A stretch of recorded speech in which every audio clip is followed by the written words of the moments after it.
الحمد لله والصلاة والسلام على رسول الله وعلى آله وأصحابه ومن والاه ثم ما بعد وسورة البقرة بلوغيدي بين مرينا إن شاء الله انتهينا بلابي وحين براروجين لهين حاجة تفاسير تددكوا كلا دوينهين قفوا اسكبلو marka wuxuu u baahan yahay tafaasiirta kooban sida safatu tafaasiir mukhtasar ibn kathir iyo tafsir al-jalalayn aysar tafaasiir kutubta kooban marka erayada u soo ururinaysa qofka ama u sharxaysa qofka daalibka naxwaha yaqaan isagu waa ka faa'iideysan kara jumalka iyo fathul qadirka iyo kutubtaas intubana waa yaalana waa heli karaya waa filayaa كل آدابته وحا كمدا إن درسك قفك ولا كاشدو عدي وقا أقون رون أو وقتي وكعليا وصمايو وقتي قاسو قفك وسوفا إلي سنيو وحي وكلا إلا وأما وقرن واي كعلين تشوق الله يقانا مرة عشرة مراجعة وحي لقرن وايو قرال بيدن كسو قري si habeenka arbacado kala aynu marka u sheegno wixii dalabadu ay u yar baahdaan in loo iftiimiyo inta waxa si weheliya darisku ama quraanka kariimka in la noolaado waa xayaatul qulub waa qalbiga lagu nooleynaya oo qofku hawlihii iyo acmaashi maalintii uu ku jiray iyo tacabki ayaa uu ku dhaqlaqaya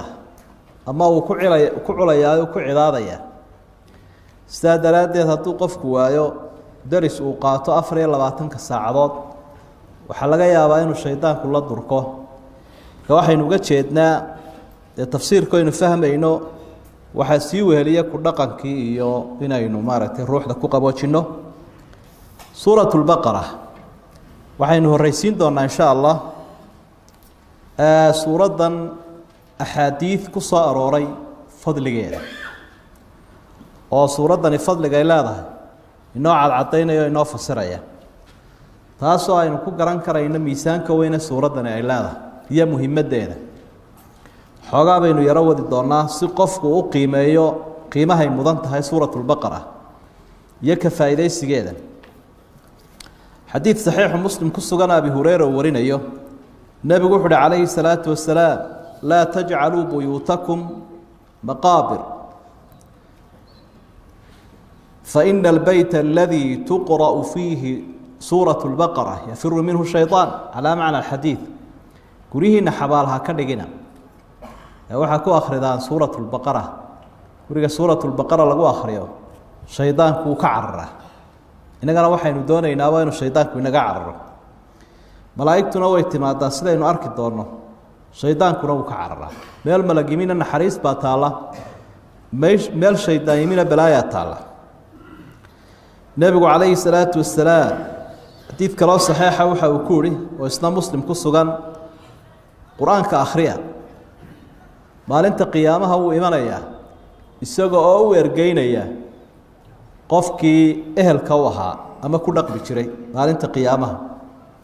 waliba waxa akhridaan az-zahraawayn labada bilicda badan ee quruxda badan ee qiimaha leh wa suuratu al-imraan iyo suuratu al-baqara maalinta qiyaamaha way imanayaan labada suuradood iyagoo quraanka u horeeyo daruuraha kala ah waxay u doodayaan qofkii akhriij jiray ku cibaadeysan jiray iqra'u al-baqara fa inna akhdaha baraka wa tarkaha hasra wala tastati'uha al-badala waliba suuratu al-baqara nabigu gaaru si dardaarmo akhriyo qaadashadeeda oo ku celcelinteeda iyo badsashadeedu waa barako ka tagideeduna waa murugo sixirlayaashuna ma karaan sidoo nabigu cadeeyay calayhi salaatu wasalaam xadiid kale albani oo xasan ku tilmaamayo saxiix ibn xibaan ku sugan waxa uu nabigu calayhi salaatu wasalaam inna likulli shay'in salaaman wa salaamu alqur'ani suuratu albaqara shay waliba wuxuu leeyahay kurs geelu weynaga aragnaa kurs buu leeyahay dadku aad u daneeya macaankiisa iyo wanaagiisa quraanka kuruskiisu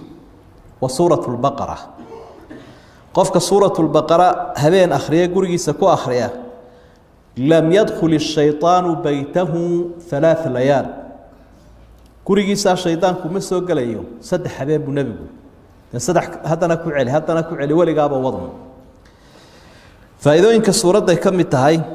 حديث كلا ابن مسعود ورين أيوه ويستغنى بخاري كسوغان نبي يقول عليه الصلاة والسلام قفك أخرية لبدا آيادودا قدام بأي سورة البقرة آمن الرسول لقبل أبو هبين أخرية كفتاه ويكفلين مرحيك قفليه نبي يقول مفسرين عليه الصلاة والسلام وحيك قفليهين شيطان كذا كقفليه سدهربا وصاح حسين نبي وحاول بدا قاركودنا إليه وردي هبين كبابا يقفل لنا يعني هي قيام الليل كي سورة دنيا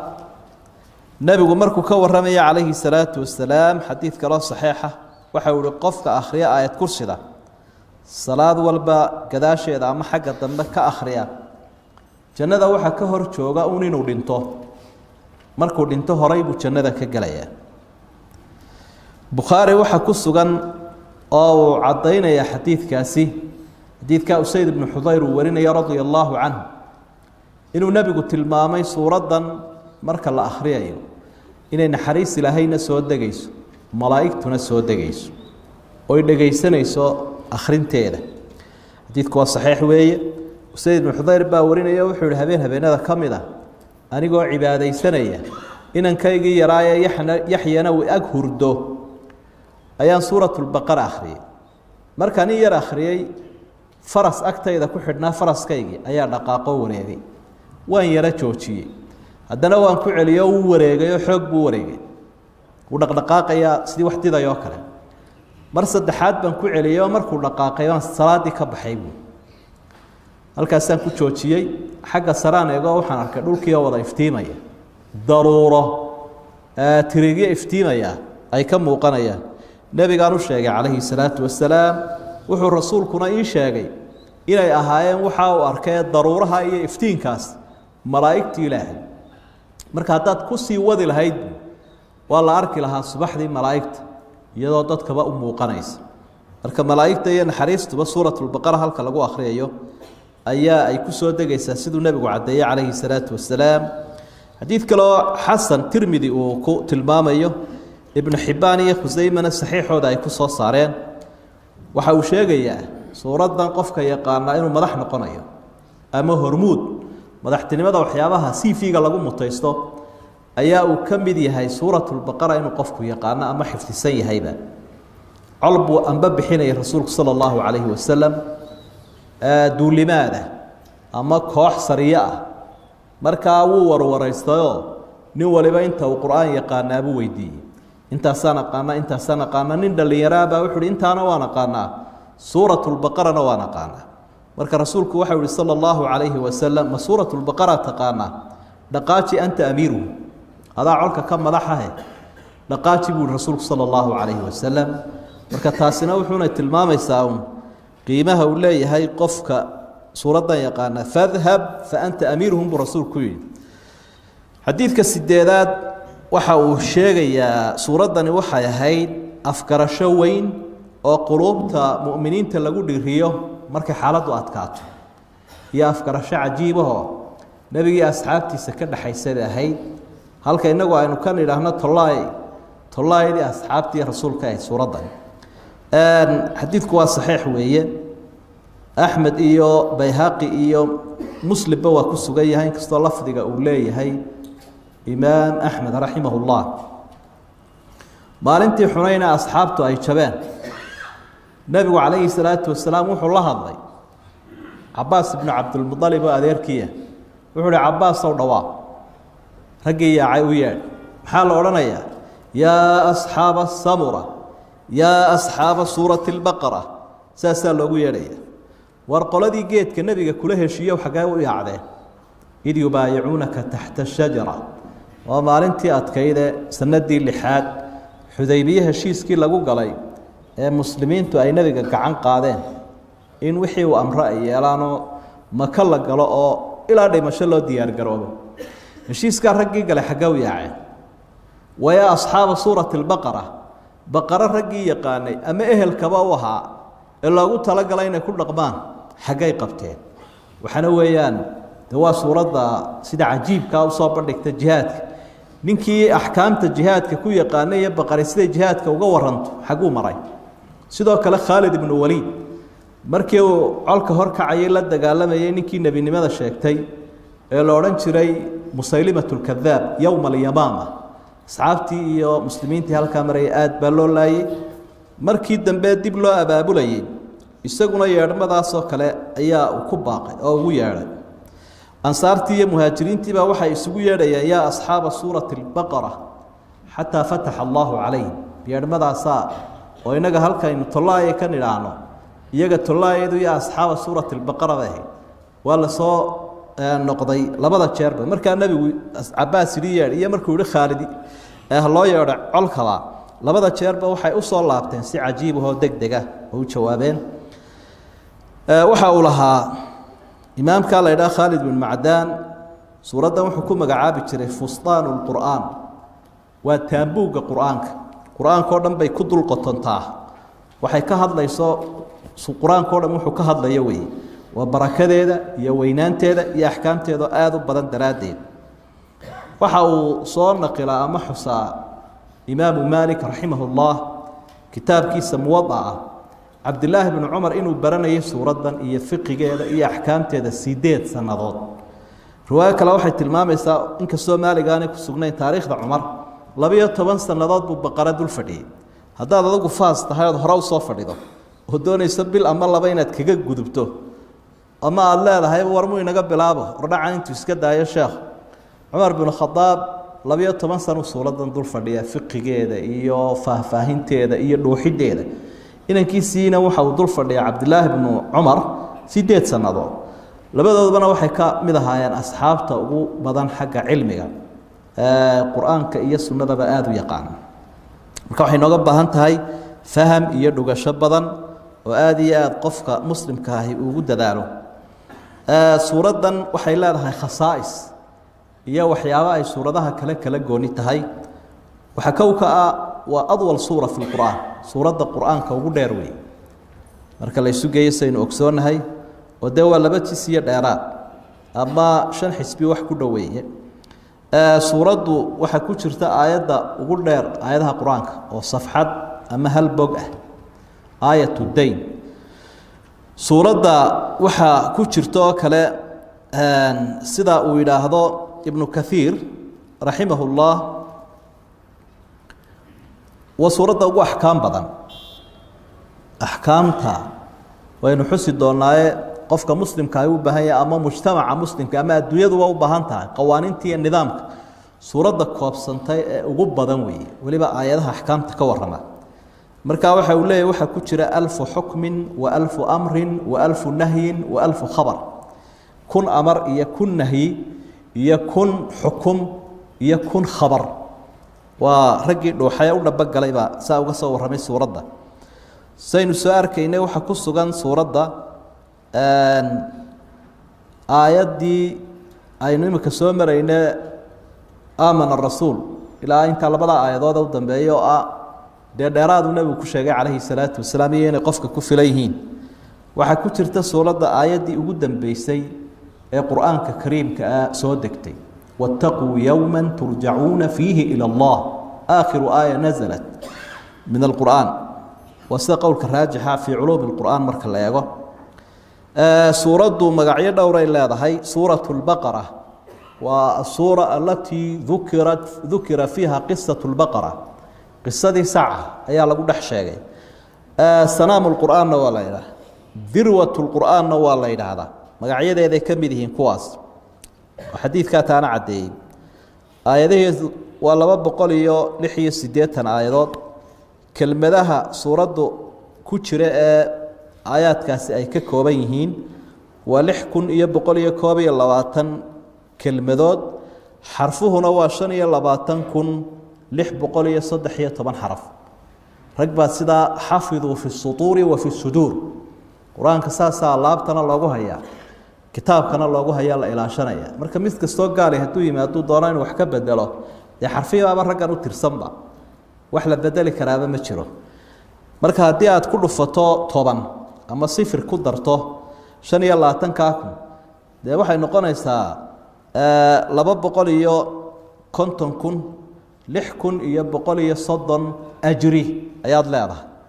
250 kun iyo siyaado ajri baad leedahay haddaad hal mar dhamayso waxaana laga yaabaa qofku saacad inuu ku dhamayn karo hadduu suuradan akhriyo marka suuradan intaasoo dhan baad ku helaysa faa'iidooyinkeeda waxa ka mid ah sidaynu soo arkaynay deenu aynay sixirka ka tahay wiqaayo iyo cilaaj labadaba sixirkiyo shaydaanka wiqaayo way ka tahay oo ilaahay baa kaaga difaacaya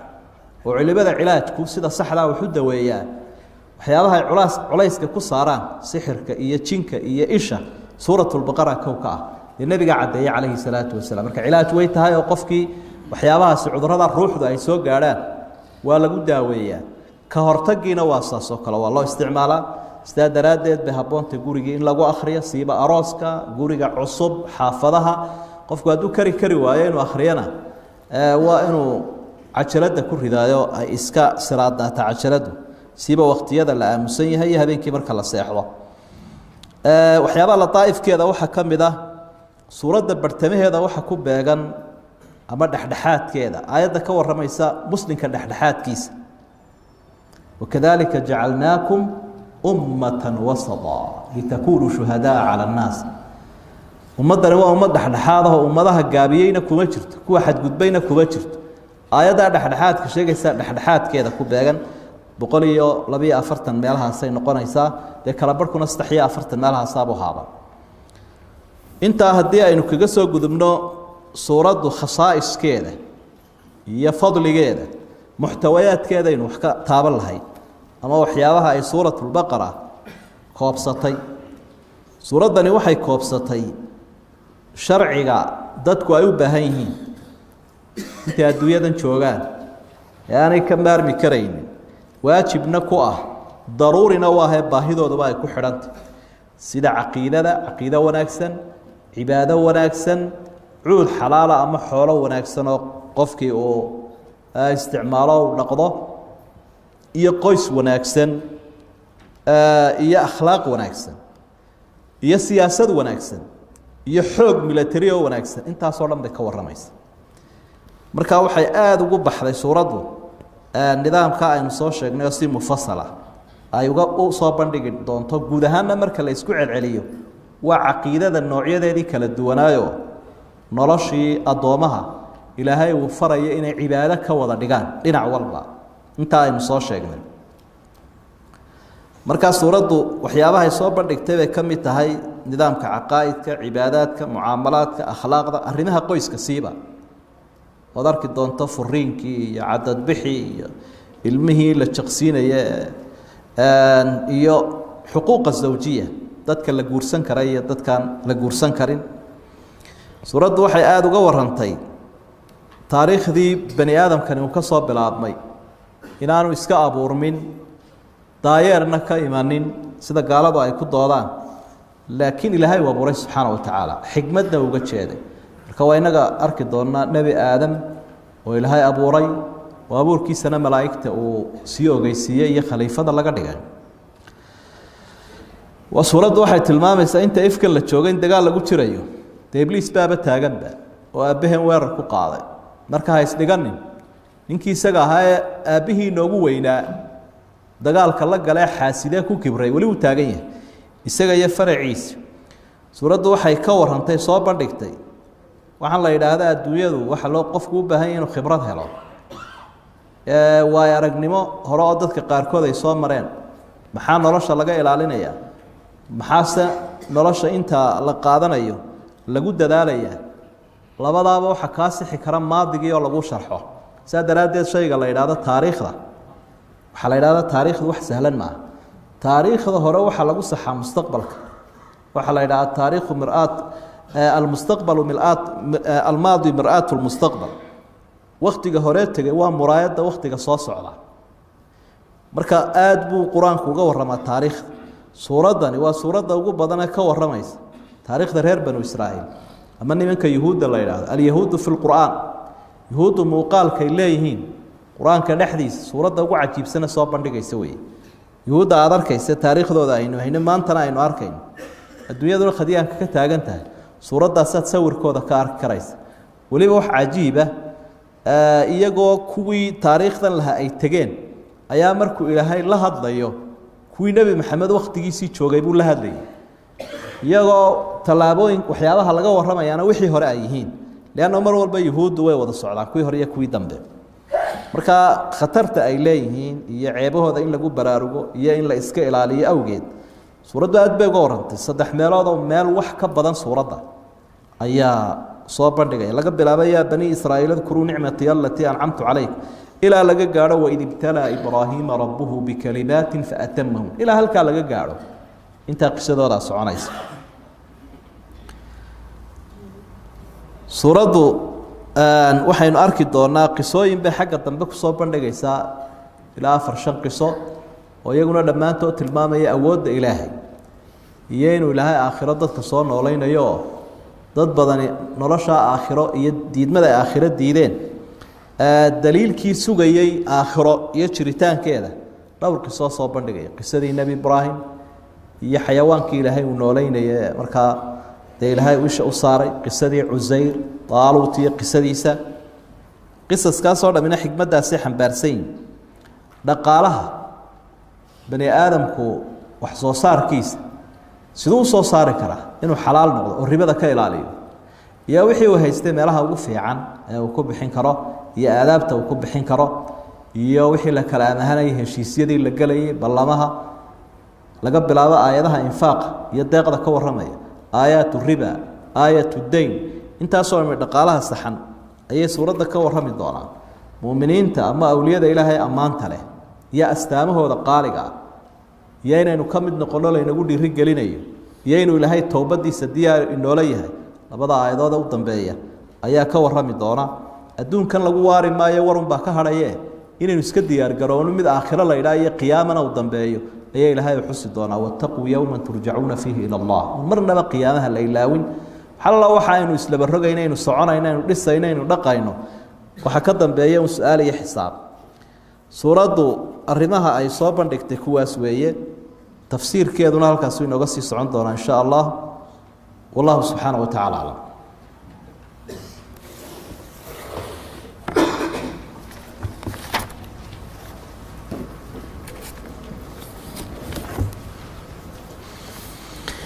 الحمد لله والصلاة والسلام على رسول الله وعلى آله وأصحابه ومن والاه أما بعد وحويان سورة البقرة بالوجيدي بسم الله الرحمن الرحيم قال الله تعالى إلهي با وحوري ألف لام ميم الله أعلم بمراده بذلك إلهي با قرنيا إريا معناه وجهه ذلك الكتاب كتاب كان إساقاه أينو هينو لا ريب فيه شك كمجره إنه حق يهي إنه إلهي حق يسكي مد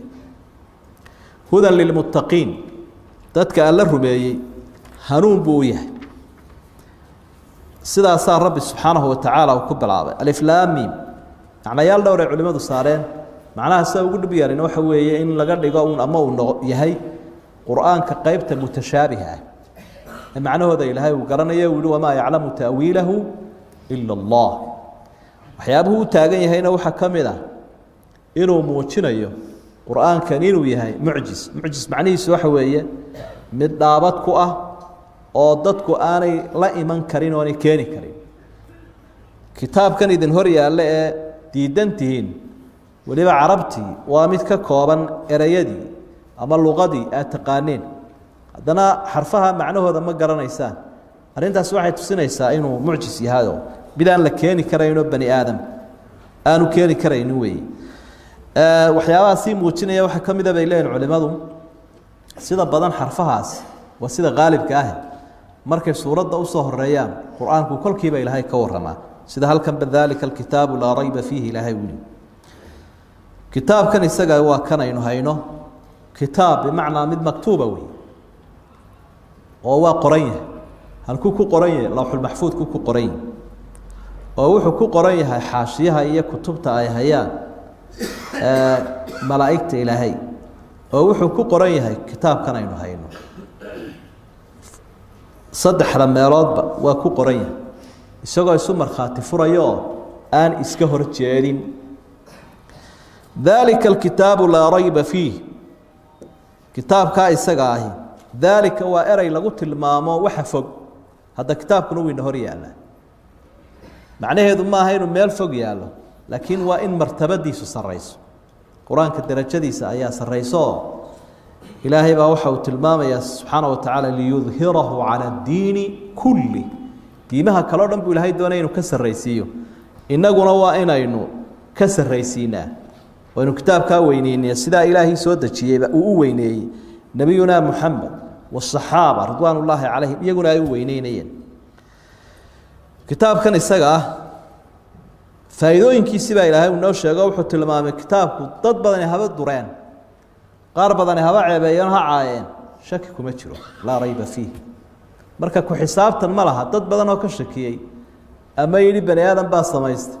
shakigoodan ku xisaabtan lahayn sida daraadeed baa ilaahay uu shakiba ma laha inuu xaq yahay kitaabka faa'iidooyinkiisi waxa weeye hudan lil muttaqiin dadka alla rumeeyay ilaahay ka cabsanaya hanuun buu yahay hanuun ayuu yahay marka kitaabkan waa kitaabul hidaayah kitaab saynisna maaha kitaab su'aal oo dadka lagu dawarsadana maaha ama geerida uu lagu akhriyo كتاب لا يسكرون دون كذا أهل كلا دجانا معها كتاب كوفائدين بدن ولا يوين تابوا ولا هي عافمات كي يو إن هراي نص شجناه لكن تلاقى هذا يا وحوي له وحوي تلاقى لإنه نرش بني آدم كصحة إن هذا القرآن يهدي للتي هي أقوى تسوي له وتلاقى له لنا كستوى دقن كهانون كبدن بكوها جيا وحين سؤال كيني سورة الفاتحة اهدنا الصراط المستقيم هل كان هدى للمتقين هل كذبنا أولئك على هدى من ربهم ولا بدن بيتش كوبان اسكهر جيدا أي أري هانونك صدح شارك صنوضي مركا هداية سوى هداية الإرشاد وهداية التوفيق لبضع هداية الإرشاد وحويا كتاب كاتو السنة وهانونك معناها وهانون قفكي لو هانونين يا لا تصينيا جدك كتابك وتصينيا رسولكنا وتصينيا قفكي خير ودانا وتصينيا هداية وافجنتنا إلى هاي واسكلا dad badan oo lagu badalay illa hanuuna ayaan hadana hanuunayn marka taasi waxa weeye waafajinteeda Ilaahay baa iska leh inuu kitaabku kitaab hanuun yahay isaga miisaanka saaray dadkana jeclaysiyo ku abaabulay hanuunka sida daraadeed 305 meelood ayaa quraanka dhaxdiisa ereyga lafdul huda uu ku soo arooray ana farabadnaanta taas muujinaysa taasoo markaa 8 waji u taagan lafdul huda isagoo 8 macno leh ayuu 305 meelood ku soo arooray quraanka dhaxdiisa 260 suuradood markaa xigmada loogu talagalay kitaabku inay tahay dadka inuu jiheeyo oo uu hanuuno min dawladooda ila qoyskooda ila qofkooda halka ka arkaysa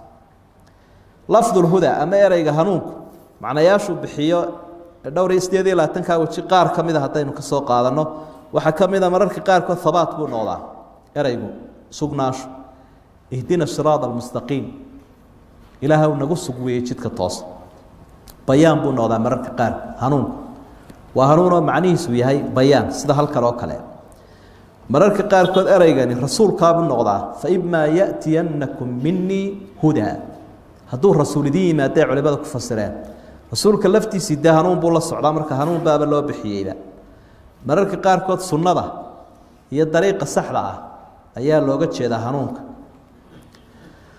ulaa'ika alladheena hada Allah fabihudahum iqtadi sunnadooda nabiyada hore jidkii wanaagsanaaye mareen nabi maxamed oo kaga dayo hanuunku quraanka dhaxdiisa mararka qaar kood buu noqdaa islaax iyo hagaajin ilaa hanuunku baa wax lagu hagaajiyaa wax kale oo hagaagaya ma jiro hanuun alle la'aanti dalika liya'lama anni lam akhun wa anna allaha la yahdi kayd al-khaa'inin dadka hadiya jeer khaa'iniinta ilaahay arrimahooda oo dhan wuu kharibaa ma hagaajiyo yeer buu noqdaa mararka qaar kood iyo baaq ولكل قوم هاد ومض ولبا waxay leedahay mid daaciya oo u yeerayo oo rasuula iimaan buu noqdaa ereygan quraanka dhaxdiisa mararka qaarkood innahum fityatun aamanu bi rabbihim wazidnaahum hudan hanu muuminiin baa ahaan qoliyaha asxaabul kahf dhalinyaro ah anna huda baan kordhiyay ilaahay al huda iimaan baan u kordhiyay mararka qaarkood wuxuu noqdaa ilhaam qofka ilaahay uu ku jiheeyo oo uu ku hago ama xayawaankaba wixii dantiisa قال ربنا الذي أعطى كل شيء خلقه ثم هدى ثم هذا إلهي الشيء والبا انتو أبوري حتى حيوانك أيا وحو كهغي كو إلهابي كو أبوري وحي دانتيسا سيدو أرساقات دودونانا يسيدو يسيد دفاعي با geerida islaamnimo lagu dhinto ayaa quraanku u isticmaalaa mararka qaarkood eraygan hanuunka ah wa inni laghaffarun liman taaba wa aamana wa amila salihan thumma ihtada kadibna sidaa ku dhinta mararka qaarkood tawxiid ayuu noqdaa qaaluu inna tabi'il huda ma'aka nutakhattaf min ardina inna tabi'il huda haddaanu tawxiidka raacno gaaladu waxay leeyihiin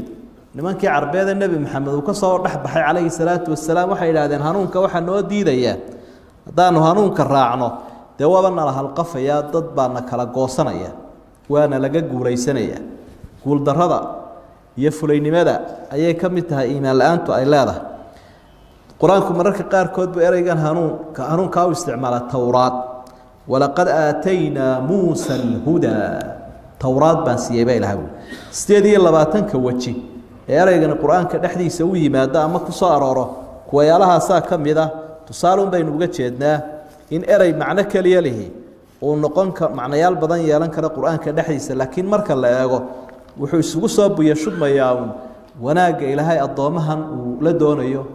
markuu kutubna u soo dajiyay rasuulna u soo diray hudan lil muttaqiin waxa isweydiin leh oo quraanka kariimka ah miyaanu hanuunun ahayn dadkoo dhan maxaa ilaahay ugu gooni yeelay kuwa taqwada lahu waxa loogu gooni yeelaya halkan dee dadka hanuunka ka faa'iideysta kitaabkani leeyahay waa la yaqaanka ilaahay ka cabsada kuwa kale ma arkaanba kuwa kale way aftaagayaanoo way indhalay oo maba muuqanayaba hanuunka kitaabka uu leeyahay daraadeed ba dee cidii hanuunkiisa ka faa'iideysato baa waxay noqdeen kuwii loogu talagalay dadka haddaba sifooyin bay leeyihiin sifooyin shana ama nidhaahne tilmaamo ay caan ku yihiin dadka alla yaqaanka ilaahay ka cabsada tilmaamahooda la doonayo inaynu yeelano ee aynu ku dhaqanno ayaa ilaahay halkan inoo cadeynaya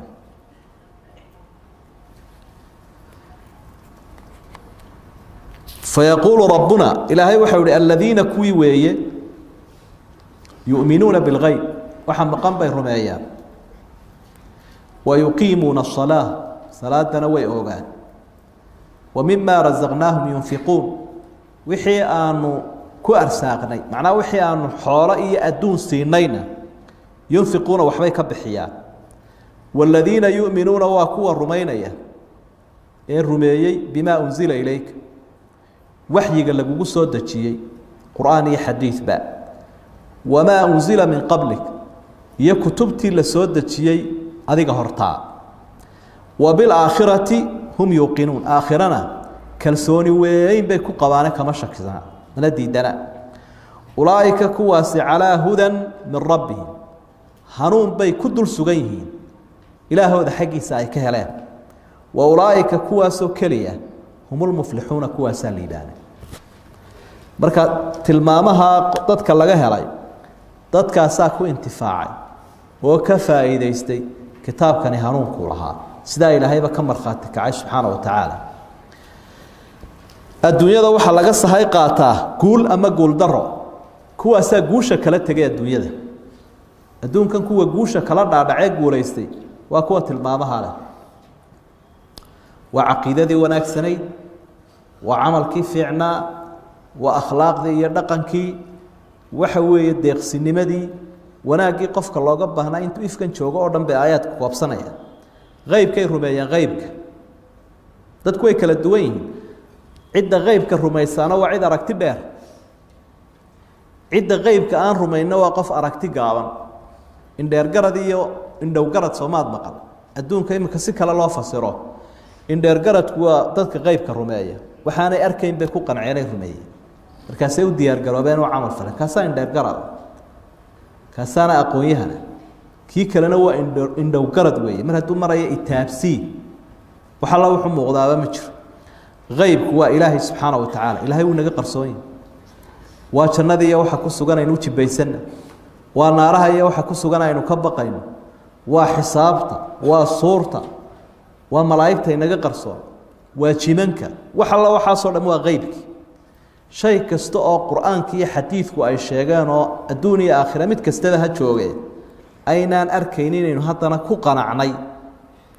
oo aynu u howlgallay waxa weeye qaybkaasu soo galaya ammaan weeye aladiina yu'minuuna bilgayb waa sifada ugu horeysa muuminiintu leeyihin marka haddaad aragto dadka oo ka shakisan qaybkaa qur-aanku sheegay qaybkii hore qaybka soo socda qaybka aakhiro dad ka shakisan haddaad aragto oo wiswisan oo cagataalaynaya iimaanku u qooman yihi iimaankiisaa qooman casrigan aynu joogno dad badan baa ka hadlo oo idhahda kaasi ma jiro jinku ma jiro malaa'igtu ma jiro janna ma jirto naari ma jirto oo iimaankoo qooman unbay sheegaysa ilan ilaahay baa ku ammaanay mu'miniinta inay qaybka rumeeyaan wa yuqiimuuna asalaa salaadana way ogaan dee diin la-aan weeye salaad la-aani dadku inay diintu u aroosan tahay oo diinta ay u heelayn inay jecel yihiin oo ilaahay ku xidhan yihin maxaa ka markhaatiya inay salaadu u aroosantahay oo ay u oogan tahay iqaamadu waxa weeye wayuqiimuuna asalaa salaaday xaqeedii marayaan ma kala hadha cibaadadayo way noocyo badan tahay xidhiidhkaa alle markay saa u wanaajiyeen xidhiidhka addoommahana way wanaajiyaan wa mima rasaqnaahum yunfiquun mujtamac yatakaamal bacduhu bacdan oo dad isdhammaystiraya oo isu gurmanaya oo iscaawinaya oo ku qanacsan walaalkiisa ag jooga haddaanu wax noqonin inaanu isaguna waxba noqonaynin takaaful ijtimaaciyay leeyihin way isku xidhan yihin way isxil qaadaan marka wixii aan siiyey wax ka bixiyaan baa ilaah sakadii bay noqonaysa oo nafaqadii masaariiftii waajibka ahayd bay noqonaysa oo sadaqadii sunnaha ahayd bay noqonaysa deeqdu ama waxa la bixiyaa marna waa waajib marna waa sunne labada qayboodba way noqonaysa dhinac kolkaad ka eegto aayaddu waxay nagu dhiiri gelinaysaa waxaynu isugu adkayno waxaynu hayno inaanu jirinba leannahu laba arrimood baa taa inaga caawinayo marka hore dee waxaan ilaahay baa ina siiyey wa mima rasaqnaahum annagaa siinay baa ilaahay u leeyay adigu xoog iyo xirfadaad leedahay kumaad keenina waa cadiyo ilaahay uu ku siiye waxaad haysee xoola ah ee cilmiya ee cudud iyo awooda inta waxbaa laga bixiyaa marka labaad waxaa kaa saacidaya mintu ereygu waa tabciidiya wa mima rasaqnaahum waa waxyar waxaad u fiirsataa sekada inta laynagu waajibiyey boqolkiiba 2 badh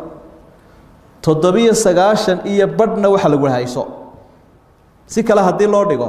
xoolahaagoo 40 meelood loo qaybiyey ayaa lagu leeyahay meelna bix 39 hayso marka hunguri weynaanteenna waxaynu sii eegaynaa midhkaa 40aad ama 2 badhkaa ayaynu sii eegaynaa inta kale ma sii eegayna laakiin waxaan ahayd markaad isqancinayso shaydaanku udha wallaahi doolarkiiyo dahabkaad bixisay wuu badan yahay geelaad bixisay wuu badan yahay waxyaabaad ku qancinaysa waxaa ka mid a inaad tidhaahdo inta ii hadhaaba ka daranba hadaad adigu inta ay tustay inta ii hadhay ayaa ka badanba inaad tidhaahdaa muhiima wa mima rasaqnaahum yunfiquun marka bakhaylnimada dhabtahay waxa weeye wixii ilaahay uu ku siiye waajibkii inaad ka bixin weydo halkaa waxaynu ku haynaa 3 tilmaamood oo ay leeyihiin awliyada ilaahay way dhacdaa marar badan dad ka mida bulshada islaamka ama ummadeennaba oo sakada ku bakhayla haddaanu qofku saka bixinin oonu salaad bixin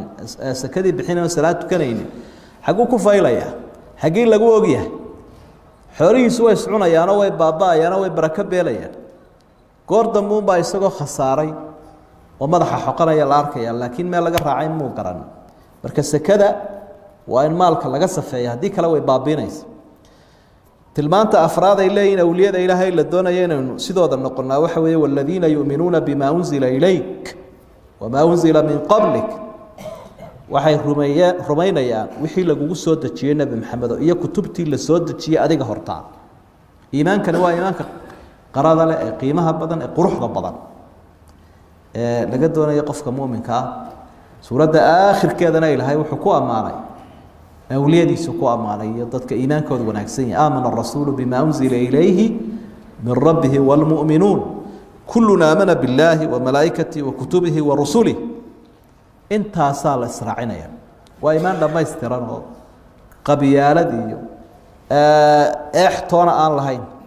ilaahay kutubtiisii oo dhan baynu wada rumaynay rusushiisiina waynu wada rumaynay dadka xataa diimaha kale leh laguma hayo taa mid waliba wuxuu leeyahy diin gaaraan rumaysnahay nebi gaarana waan rumaysnahay intaa wixii ka soo hadhayna ma aqoonsanin mana ictiraafsanin mana rumaynayo laakiin diimaha samaawiga oo dhan qofka muuminka waa rumaysan yahay kutubtii buu rumaysan yahay rusushii ilaahay buu rumaysan yahay sida xaqu uu sheegayna waa rumaysanna bimaa unzila ilayk waxa nebi maxamed lagu soo dejiyey waxaa ka mid a qur-aankan aynu hayno waxaa ka mid a axaadiistiisa xikmadda ah wuu kasii dardaarmayay nebigu calayhi salaatu wasalaam wuxu uhi waxaa laga yaabaa aakhiru zamaanka mid dhirgey oo iska dibiray oo lugta taagay sariirtiisa iska fuushan inuu dafiruu yidhaahdo war anagu qur-aankun baanu qaadanaynaa waxaa kale iyo xadiisyada aad sheegsheegaysaan ma ogin haddaynu maraynaa aynu arkaynaa hadda waxaa jira dad badan oo muslimna sheeganaya xadiidkii nebi maxamedne diidan calayhi salaatu wasalaam waa nasiib daro hadduu qofku daliilkaa qadciga iyo nusuustaa saxiixee sariixaa diido waa ku gaaloobaya ila ilaahay baa shaabadeeyey ilaahay baa ogolaaday ilaahay baa in amray inayn raacno wamaa yatiqu cani ilhawa in huwa ilaa waxyun yuuxa nebigu rabitaankiisa kama hadle wuxuu sheego o dham waa waxyi waxyi weeye isaguna wuxuu leeyahy waxaa la isiiyey alqur'aan wamilahu maca qur-aankana waa la isiiyey waxyi kaloo lamidana waa la isiiyey waa xadiidta saxiixa nebiga ka sugan calayhi salaatu wasalaam haddii xadiidta la diido dee diintii baa la diiday salaada ilaahay waa kaasoo aqiimu salaata buu laakiin waktigeedu waa goorma waa imise ragcadood salaadu maxay ku kala duwan yihiin yaa ka warramay taa dee xadiidka nebiga cadcadeeye calayhi salaatu wasalaam qur-aanku waxbuu si mujmala ama si guud buu in badan u sheega laakiin axaadiidtuna way iftiiminaysa marka diinta ka tagun bay la mid tahay dadka diida xadiidka rasuulka sala allahu calayhi wasalam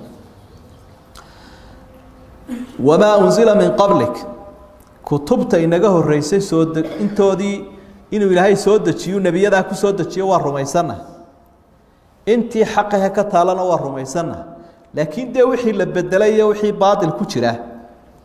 waa diidana waynu haya taa ma aqbalayna waa diidana waa kii nebigu lahaa calayhi salaatu wasalaam towraad markii ay yuhuud u keeneen intuu barkimo uu ku fadhiyey nebigu ka kacay isagoo ixtiraamaya kitaabka ayuu dul saaray markaa wuxuu ihi towraaday waa ku rumaystay kitaabkii towraad haddaad ilaahay ku soo dejiyeyna waan rumaysta adigana waan ku rumaysta marka si guud baa loo rumaynaya laakiin wixii baadilaha ku jira waa ka beri noqonayna wabilaakhirati hum yuuqinuun aakhira qeybkaa horena way soo gelaysa aakhira iyadoo xagga hore soo gelaysa haddana ilaahay uu ku soo celiya aakhiray rumaysan yihin aakhiray rumaysan yihin aakhiray taabsii bay maraysa dadka malaaxidada casrigan aynu joogno marka la idhaha war dadku xaggay ka yimaadeen waxay ka yimaadeen bay leeyihin arxaamun tadfac wa ardun tablac wa rabbuhum ra'iisuhum dee riximka hooyadunbaa soo tuuray bay yidhaah dhulkuna wuu liqayaa waa la waayaya ilaaha dadkuna waa kolba kii madaxdooda ah warkii shuuciyadii iyo malaaxidadu intaasuu ku ururay ulaaئika calىa hudan min rabbihim waulaaئika hum اlmuflixuun hanuun bay kuwaasi ku sugan yihin qofka hanuun helay ha ugu mahadnaqa ilaahay buu ka helay min rabbihi iskama heli kartid un hanuunka laakiin waxay iyaduna hanuun nicmo kalea waafajintu ilaahay ku waafajiya min rabbi waxaa aayadda laga fahmayaa lafdu calaa ay faa'iideyneysaa dee qofku marna hanuunka dhinac buu ka taagan yihi wa min annaasi man yacbud اllaha calىa xarfi dhinac buu ka taagan yihi marna tamakana calayhi wuu ku xasilay oo wuu ku degay calaa macnahaasay tamakun bay muujinaysa sida gaariga loo fuulo sida kursigaa loogu fadhiyo nimankaasi hanuunkii la ordayay ilaa aakhiro gaadhsiinaya bay ku sugan yihin shantaas sifo baynu ku dadaalayaan si aynu hanuunka u helo liibaantaana u helo ilaahay subxaanahu wa tacaala uu dadka u ballan qaaday wallahu subxaanahu wa tacaala aclam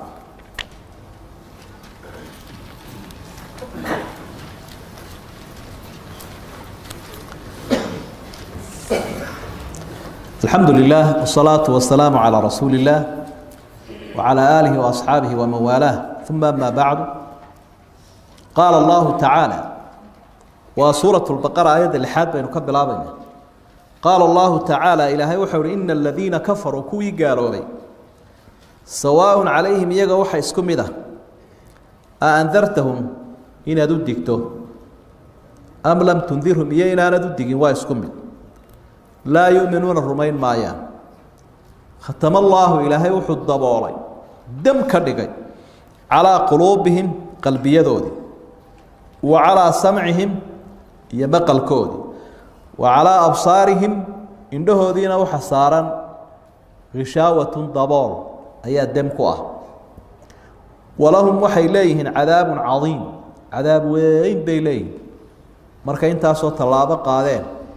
عذاب كاسو إلهي ودياري dadka adduunyadan ku noolay waa laba qaybood quraankuna markaa wuxuu u yimi dadka uu la hadlayo inuu xaqiiqadooda iyo qaybahooda inooga warramo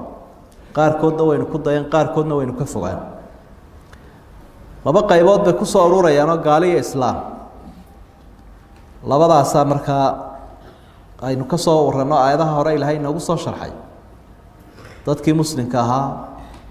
iyo sifooyinkoodii ama mu'miniintii iyo tilmaamihii ay lahaayeen shan aayadood baynu ku soo arag gaaladii baa waxay u sii qaybsameen laba qaybood mid xumaantiisii iyo gaalnimadiisii la bareeray oo iska cadaystay oo kaafir la yidhaah iyo mid kale oo fulaynimo ay ku jirto gaalnimo iyo fulaynimo iyo naxli buu isku darayoo gaalnimadii baa ku helan oo uu qarsanayaa dadka wuxuu u muujisanayaa islaamnimo iyo wanaag laakiin gaalnimo qarsanaya marka labadan aayadood ee soo horeeya waxa ilaahay uu kaga warramayaa gaalkii gaalnimada muujistay iyo tilmaantiisa foosha xun uu leeyahay iyo waxa jawaab u ah ilaahay ku abaal marinayo dhowr iyo tobanka aayadood ee soo socda taqriiban ilaa 13 aayadood ee soo socdaan munaafiq ama munaafiqiinta ayaa ilaahay xaaladooda uu kaga warramaya taasoo markaa kuu muujinayso kuu cadaynaysa mar walba qofka khatarta badan inuu mudan yahay in aad looga digo oo sidaa aynu u soo xusayno yuhuudaba quraanka suuradda in badan ilaahay uga hadlayo munaafiqiina aad buu quraanku u dhigdhigay oo tilmaamihiisii uga warramay oo dhowr iyo tobanka aayadood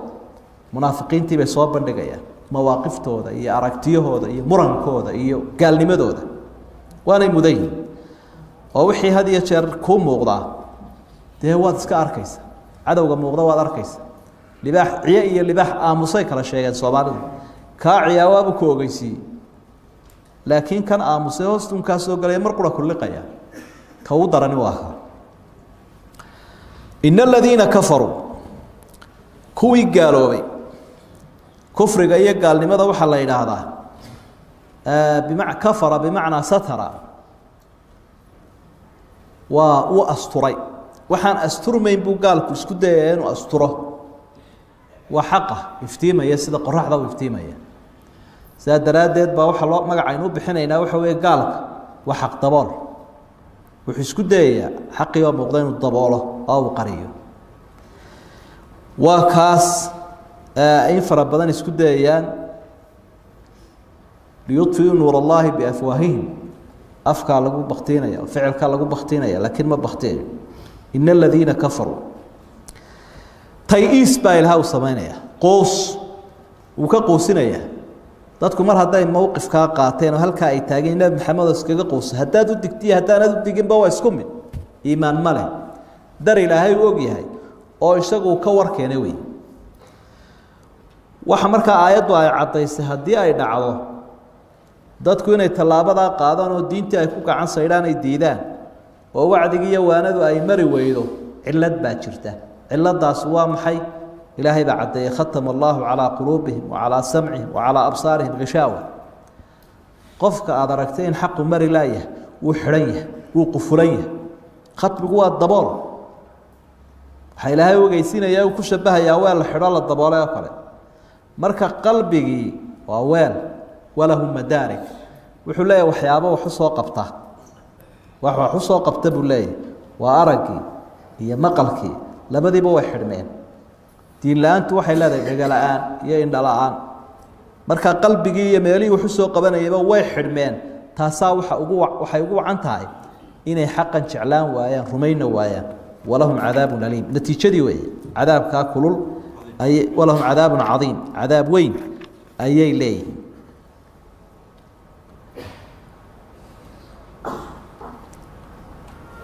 marka aayadku fawaa'idka ay leeyihiin waxa kamida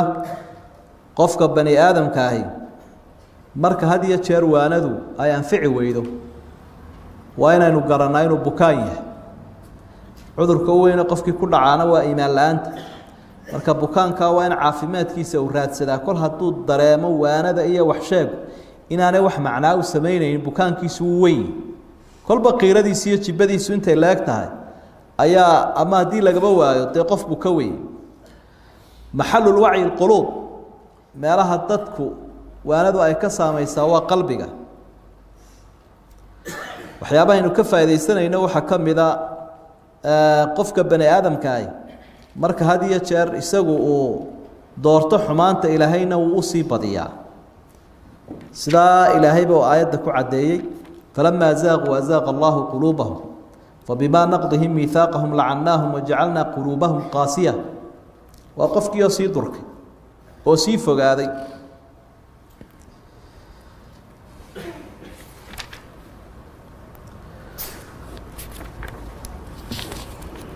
قال الله تعالى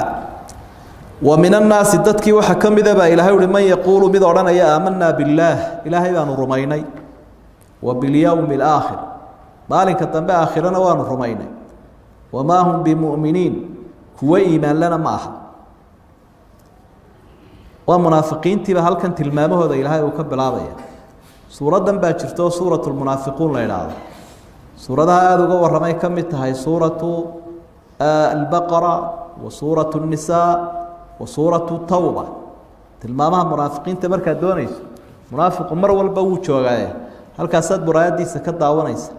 واربحين هذا الشنة إلهي بأقوانك سبحانه وتعالى منافقين تو عهدي مدني أما وقت النبي عليه الصلاة والسلام مدينة وشوغا أي صوبتين هيبدي أودي دولة نما شرتي وقت قامت دولة دي إسلام كأساسا تي أي إني واجهان كهر إمادان وبريري كروايين إسلام نما ويسكم وشستين قال نما ويقصدين ومن الناس من يقول آمنا بالله وباليوم الآخر ويشهادنا إياه هذا مؤمنين معه marka ayadu waxay noo cadeynaysaa in afka laga ashahaataa oo aan qalbiga gaarsiisnayn iimaan lama yiraahdo qof afka ka ashahaadanaya ayaa hadana loo qiraya in aanu iimaan lahayn kol hadii aanu amalkiina lahayn aqeedadiina lahayn rumayntii malaha ficilkiina malaha waa shahaado kaliya waa ka ilaahay ku diiday subxaanahu wa ta'ala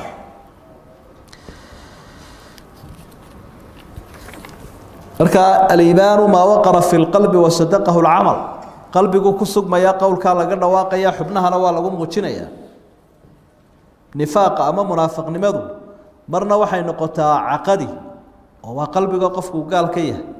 marna qofku waa qof islaam ah laakiin dhaqankiisa qaloocan oo astaamihi iyo calaamadihi munaafiqu leeyahay nifaaq amali baa la yiraahdaa waa kan nabigu alayhi salaatu wasalaam qofku marka uu doodaya haduu baadil ku doodo markuu waramaya haduu been sheego markuu ballan qaado haduu ka baxo waa nifaaq aayatul munaafiqi 3 riwaayinka qaar kood mid afar bay sheegaysaa marka qofkii aa shaadanay haduu dhaqan ka leeyahay oo qof muumin oo ilaahay rumaysan nifaaq amaliye oo amalkiisii way xumaynaysaa way naaqsinaysaa cibaadadiisii iyo wixii waday oo dhan oo diintiisii oo dhaawac gaaray weey laakiin hadii uu qalbiga gaal ka yahay خلاص wuxuu afka ka yiraahdaa waxba uguma filla يخادعون الله إلهي بخيامين يا والذين آمنوا يدتك مؤمنين تهانا وحيس كديانين خياميان وما يخدعون ما خيامين يان إلا أنفسهم نفههم بخيامين يان منافقين وما يشعرون ما نقرن يان خداع خيامة وحلا إلى هذا قفك أو وحو ناكسن موجسته وحو نقر سنية طبعا يجون أوصلا مرك إلهي ما خيامين كران سبحانه وتعالى لكن مرك إسلام ما موجستين إننا إنه ظاهر كي موقال كحكومين دلكي يحوله هذي ولا قاعدة إنه كديني إلهينا أنا أرنين هلا الله يو وحيسود جنبني من إلهي خيامية يو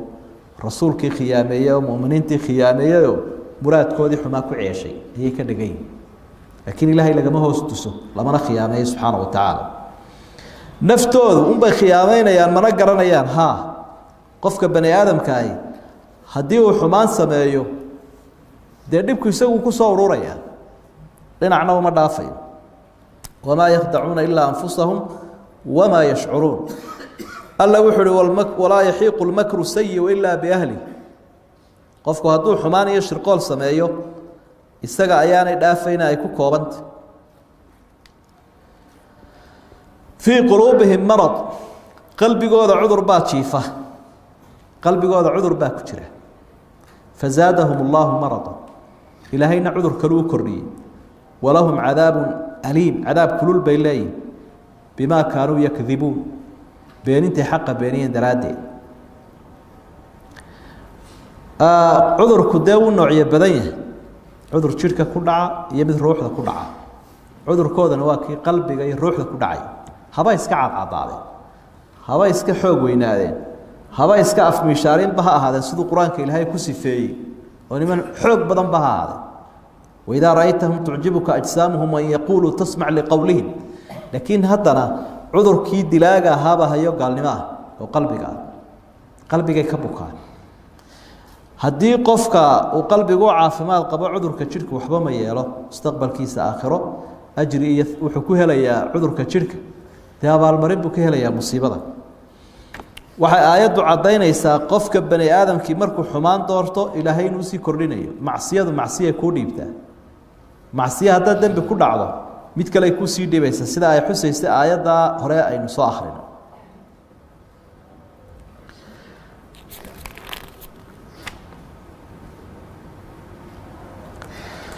وإذا قيل لهم مركا لقول هذا منافقين لا تفسدوا في الأرض للكها حميننا قالوا حيليه إنما نحن مصلحون أنه وحن يكوها قاتشنا ألا إنهم يجو المفسدون وقوة خربة ولكن لا يشعرون ما قرنين لقن كمنافقين تأيه هذا اللذوذ إلى هاي بين برا سبحانه وتعالى منافقين وقت جدا با إن كوبان وهبل لا الله عيمي لكن سيقود وقت جه راح باللوجا مشي وشدد وحوي مواصفات كيت المامة دي هبل لبرجع للشيء لها القرآن كهبل هبل لقوا لها ضد بدني وحي وفهم لها على مدها المنافق نبض وني هبل لذا سمك كورني ووحي أرن لها على مدها برجع ضد كاسالها يوم منافق نبض نية المامة هذا كواسة كورني القرآن كمركب وشرح يا وصاب بندقيا تلمان تعدي لجهرة عذر كوي قبطه بلو فيرس منافق قالك يسقط دل يدد بخربيه ayaa wuxuu sheeganayaa inuu wax islaaxinayo hagaajinayo laba arimood waa mid inuu arkayo waxan inuu xumaan yahay oo dabeetana uu canaatamayo uu ogaan u doonayo dadka inuu haleeyo inay basba ka tahay walaakin la yashcuruun oo isagoo jaahila uu soo haysta inuu saxan yahay isagoo khaldan uu soo haysta inuu xaq ku sugan yahay labada arimood bay noqon kartaa وإذا قيل لهم لا تفسدوا في الأرض يا أورانيا نبيك أورانيا أصحابته أورانيا عدي وناك وطا أورانيا ولوك خربين لوك محل لو خربها لوك وحل لو خربها قال لماذا يا منافق لماذا كوكا قفكو هاتو قال لما والله ده وحبان مصلح من نقون كرا هرمر ما كيني كرا وحرمرها وكيني كرا هذا كدوده مجرو دلك يددك يدنيا يا حيوانك waxa uu horeeyay kharabiya abaaraha ku keena cudurada ku keena carada alla keena وحوي إلهي والذي سبحانه وتعالى قالوا إنما نحن مصلحون بل قال ذا وربحين تيسمين يا وربحين تودوا وحول أو أكسن النجا عليه وحول أو أكسن النجا عليه وح حقه ذا كسوف لا وح عالمية وح فيعا وح حرمر له وح البحر مله إنما نحن مصلحون وي لكن جوابت إلهي بحيبة عجيبة ألا إنهم هم المفسدون ولكن لا يشعرون صدح جربوا أي آيات أدكت أرجع ألا أتكام بتصنيا إنه أتكام بتصنيسا ضمير الفصل يا هم صدح جربا إلهي وأتكي إني كواسيهين كوا وحخربية سيدو إلهي وجوابي سيد هذا الكوين هذين باكر الدوان حتى يوران لها يعني حصري وجرا لكن حصري قودا سماها مد شاملة هو مد ناقص حتى يوران لها إنما نحن المصلحون وعلى كتير الهي معنوه وحن نقول لها ضدك وحاجاتي وأنقهم سيدا بكومتها الله مدام المصلحون النكرات وحي الله أنك حالات ضيضوا عد كلا كمان ورميني وين وحاجاتينه dadka oo dhan anagu baa xagaajina maaha laakiin waxay leeyihiin anagu dhaqankan hadda leenahay ifsaad maaha waa islaax toodun bay ka jawaabeen ilaahayna tuguud buu ka jawaabay oo waxa uu innahum humul mufsidun hadaad mufsid doonayso waa iyaga cid kaliya ee wax islaaxisa inaana iyaga ahayn ba hadalkooda laga fahmay laakiin halka waxa laga fahmaya cid kaliya wax fasahaadisay wax kharibtaa inay tahay diin laawayaashiya munaafiqiinta oo halkii muslixuuna ay ka ahayd mufsiduuna kama ahayn marka waa almufsiduuna